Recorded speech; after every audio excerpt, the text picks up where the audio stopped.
feminist is someone who like believes in the power of a woman the same way they believe in the power of anyone else.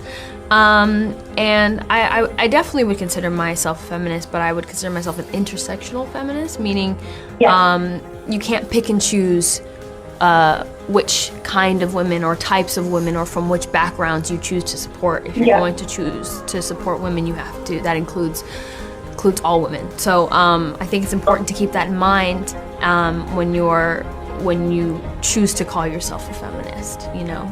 Yeah. You have to look out for everyone. A mistake made by mainstream feminism and its continued reliance on categorical representations of women. As soon as one assumes that women can be categorically represented, it means that there is some clandestine racialization happening there, right?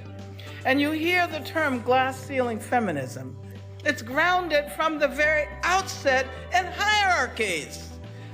I mean, how else does that metaphor work? Those who are already high enough to reach the ceiling are probably white, and then if they're not white, they are already affluent because they're at the top. All they have to do is push through the ceiling.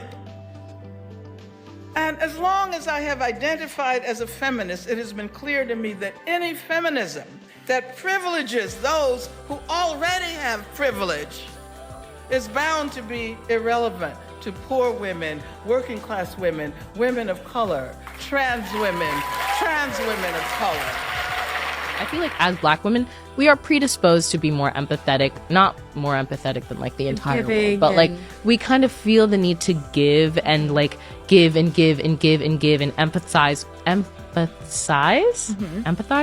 One of those words. Empathize with other people more often because we have intersectional identities and we can understand like being a woman and experiencing misogyny, then being Black and experiencing racism, and then the intersect of those leads to a whole other plethora of issues. So it makes sense that we want to relate to people and understand their issues because we know how badly it hurts. But other people who do not have that same experience just do not approach the world with that view, and I'm shocked by that continuously every single day because I'm like, wow, you don't come outside and think like maybe someone else has a life and a conscience, like maybe someone else has a heart and feelings. You just kind of act on impulse, and that's really